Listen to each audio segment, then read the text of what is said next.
मैंने वीडियो समझाने की कोशिश करी है मैथमेटिक्स और फाइनेंस को आपस में लिंक करके। तो मेरा मोटिव इस वीडियो के जरिए ये समझाना है कि हम अपनी ईएमआई को without the help of EMI calculator कैसे कैलकुलेट कर सकते हैं। या इन अदर वर्ड्स आप इस चीज को ऐसे समझिए कि ईएमआई कैलकुलेटर किस तरह से हमारी ईएमआई को कैलकुलेट करता है और वो कौन सा उनके सॉफ्टवेयर इंजीनियर से मैथमेटिकल फॉर्मूला लगाया होता है जिससे हमारी ईएमआई कैलकुलेट होती है। तो फॉर एग्जाम्पल अगर हम स्टार्ट करें तो अगर आपके पास 1 लाख रुपए का लोन है जिसपे 12% एनुअल रेट ऑफ इंटरेस्ट है, तो 1 साल का लोन होगा 12 महीने का। तो अगर आप ईएमआई कैलकुलेटर में देखेंगे तो इसकी ईएमआई अराउंड बनेगी 8885 पर मंथ। बट दोस्तों हमने इसमें सीखना है कि हम ये ईएमआई खुद से कैसे कैलकुलेट कर सकते हैं मैथमेटिकल फॉर्मूला के साथ। तो इसके लिए इस चीज को हमको थोड़ा सिंप्लीफाई करना पड़ेगा। सिंप्लीफाई कैसे करेंगे? लेट्स सपोज कि हम जो एन है उसको मानते हैं कि total tenure of the loan in number of months. अगर लोन 2 साल का है तो एन हो जाएगी 24 मंथ्स, 3 साल का है तो 36 मंथ्स। हमारे केस में हमने सिंप्लीफाई करने के लिए इसको 12 महीने का ही लिया हुआ है, तो हमारे केस में एन है 12 महीने। आर है rate of interest per month. तो ये जो 12% का रेट ऑफ इंटरेस्ट हमने ऊपर लिखा हुआ है ये तो पर एनम है। अगर इसको मंथली कन्वर्ट करें तो ये 1% पर मंथ हमारा बन जाता है। तो आर हमारे केस में 1%। पी होता है प्रिंसिपल अमाउंट, तो हमारे केस में 1 लाख रुपए प्रिंसिपल अमाउंट पी है। और ई वो चीज है जो हमने कैलकुलेट करनी है कि कितनी मंथली ईएमआई रिपेमेंट करनी पड़ेगी इस इंटरेस्ट के साथ, ताकि हमारे पास ईएमआई एक मंथली कैलकुलेट होके आ जाए। तो इसको समझने के लिए पहले आपको 2-3 छोटी छोटी एक सिंपल एग्जांपल समझने बनेगी। मैं अज्यूम कर रहा हूँ कि आपको एक डिसेंट मैथमेटिकल नॉलेज है, तो उससे आप डेरिवेशंस या कैलकुलेशंस इतनी सारी कर सकते हैं। तो फॉर एग्जांपल पहले हम एग्जांपल ले रहे हैं कि वही हमारा जो लोन है वो 1 लाख रुपए का लोन है और वही एक 12% per annum rate of interest है। इट्स जस्ट इसमें ये चेंज है कि हम इसमें टोटल टेन्योर सिर्फ 1 महीने का लेके चल रहे हैं, जहाँ पे हमारा एन पहले 12 महीने था, अभी उसको एन को सिर्फ 1 महीना मान। तो अगर आप इस चीज को मैथमेटिकली कन्वर्ट करें तो आपको ये चीज कैसे दिखेगी कि हमारी जो प्रिंसिपल अमाउंट है, प्रिंसिपल अमाउंट को हम अगर 1+r यानी कि अपने एक मंथली रीपेमेंट जो 1% के हिसाब से होनी है उसके साथ कंपाउंड करते हैं और माइनस जो मंथली रीपेमेंट हमने करनी है उसको माइनस कर दे, तो that should be equal to 0, क्योंकि हमारे लोन का टोटल टेन्योर ही 1 महीना है। तो 1 महीने की एक ईएमआई पे करने के बाद ही वो लोन खत्म हो जाएगा, तो वो 0 की इक्वल हो जाएगा। इसको इस तरह से डिनोट कर सकते हैं P into 1+r minus E। इस चीज को थोड़ा सिंप्लीफाई करते हैं, E को दूसरी साइड ले जाते हैं, P into 1+r is equal to E, और हम ये बोल सकते हैं P इज इक्वल टू यानी principal amount is equal to E divide by 1+r। E को हमने जो रेट ऑफ इंटरेस्ट है उसके साथ 1+r करके डिवाइड करते हैं, तो ये हमारा P हो जाएगा। इस तरह से दोस्तों आप थोड़ा सा E को भी उसी हिसाब से कंप्यूट कर सकते हैं। तो ये तो सिंपल है कि अगर हमारे पास सिर्फ 1 महीने का टेन्योर हो लोन का। फॉर एग्जांपल हम थोड़ा आगे बढ़ते हैं कि अगर लोन 2 महीने के टेन्योर का है, अगर हमने 2 इंस्टॉलमेंट्स में रिपेमेंट करनी है तो हम किस तरह से रिपेमेंट करेंगे। तो फिर ये फॉर्मूला या जो प्रेजेंटेशन है वो इस तरह से दिखेगी कि फर्स्ट मंथ में जब हम बैठे हैं तो पहले हम जो प्रिंसिपल अमाउंट है उसको फर्स्ट मंथ की इंटरेस्ट के साथ हमने कंपाउंड कर लिया और उस मंथ की फिर हमने माइनस ई उस मंथ की ईएमआई दे दी। जो फिगर हमारे पास ईएमआई देने के बाद बच के आई यानी जो बैलेंस प्रिंसिपल बच के आया, सेकंड मंथ के लिए हमने फिर उसको रेट के साथ उसके इंटरेस्ट के साथ कंपाउंड कर दिया और फाइनल जो फिर सेकंड मंथ की हमारी ईएमआई है हमने उसको पे कर दिया। तो हमारे पास एंड में लोन सारा रीपे हो गया और वो 0 के इक्वल हो गया। तो इस चीज को आप फिर सिंप्लीफाई कर सकते हैं आगे, E को दूसरी साइड ले जाएंगे और ये कुछ इस तरह से दिखेगा और 1+r जो बाहर है उसको अंदर वाली इक्वेशंस के साथ मल्टीप्लाई कर देंगे तो इस तरह से आपके पास फिगर सामने आ जाएंगे। तो इसको सिंप्लीफाई करते करते आप जब एंड में पहुंचेंगे तो आप इस फिगर पर पहुंचेंगे कि P is equal to E divide by 1+r plus E divide by 1+r square. तो आगे बढ़ते हैं कि अगर हमारे पास n 3 मंथ्स है, टोटल टेन्योर 3 मंथ्स है, तो फिर ये इक्वेशन कैसे दिखेगी। तो आप दोस्तों इस चीज में देख रहे होंगे कॉमनैलिटी की कॉमन चीज की, जैसे P is equal to E divide by 1+r की पहले जब टेन्योर टोटल टेन्योर 1 मंथ था, जब 2 महीने का टेन्योर हो गया तो वो 1+r स्क्वायर हो गया। सिमिलरली आप जब और इसको रिजॉल्व करेंगे तो ये 1+r to the power third, तो इस तरह से हो जाएगा। तो ऐसे ही अगर हमारे पास जैसे लोन 5 साल का है, 10 साल का है, 20 साल का लोन है, इवन 30 इयर्स के भी हाउस लोन होते हैं, तो ये E डिवाइड बाई 1+r की पावर जो है वो nth सीरीज तक चली जाएगी। n टर्म्स तक जितने तक आपका टोटल टेन्योर है in terms of number of months, और n से पिछले टर्म ऑब्वियसली n-1 होएगी। अगर n टोटल 240 मंथ्स है तो ये 240 - 1 239 टर्म होगी, ठीक है। तो इस चीज को हम थोड़ा और सिंपलीफाई करके भी लिख सकते हैं।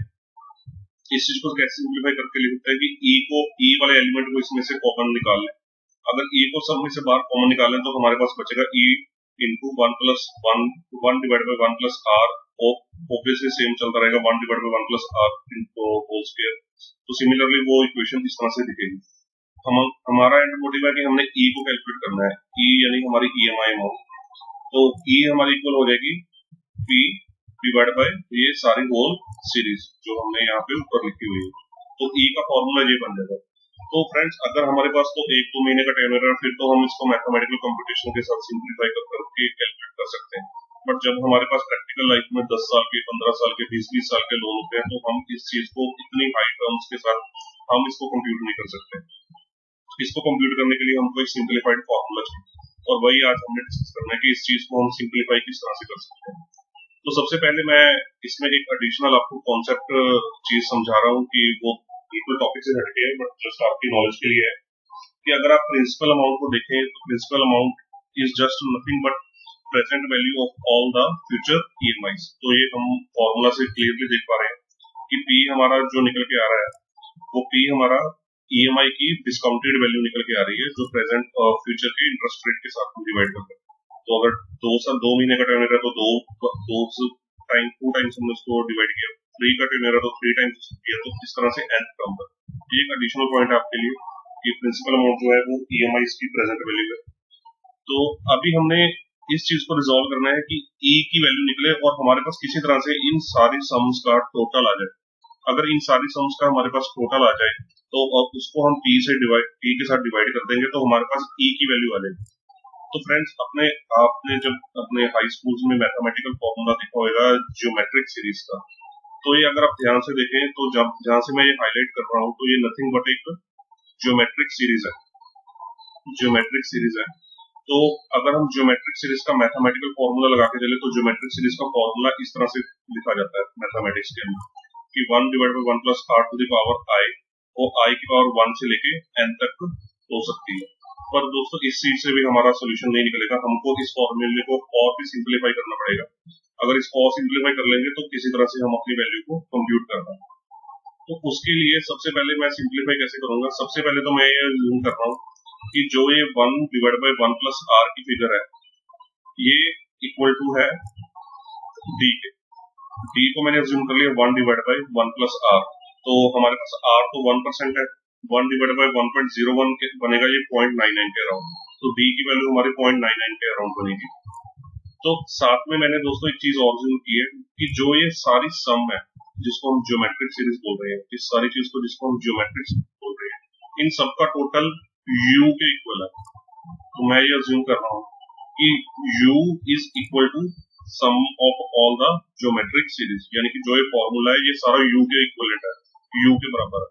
तो अगर ये सारे एलिमेंट्स, इन सारे एलिमेंट्स का जो टोटल है अगर वो u के बराबर है तो e की वैल्यू क्या होगी, e is equal to p divide by u। तो वो बहुत सिंपल दिखेगी, e की वैल्यू क्या होगी, p डिवाइड बाई u। तो इसको हम इक्वेशन नंबर a मान लेते हैं कि हमारी e कैसे निकल जाएगी, प्रिंसिपल डिवाइड बाई u। अगर हमारे पास u की वैल्यू आ जाए तो हमारा सारा प्रॉब्लम रिजॉल्व हो जाएगा और हम जस्ट उसको प्रिंसिपल अमाउंट जो हमारी 1 लाख रुपए एग्जाम्पल में उसके साथ डिवाइड कर देंगे। तो दोस्तों जो हमने पहले पॉइंट लिया है कि d की हमने 1 डिवाइड बाई 1 + r को d के इक्विवेलेंट मान लिया, जो 1 डिवाइड बाई 1 + r है उसको d के इक्विवेलेंट मान लिया। तो जो ये सेम फॉर्मूला है जो हमने ऊपर लिखा हुआ है या जो ये जो ज्योमेट्रिक सीरीज है, तो ये ज्योमेट्रिक सीरीज में अगर हम d की वैल्यू d को डाल दें रिप्लेस करके तो ये कुछ इस तरह से हमको नजर आएगी।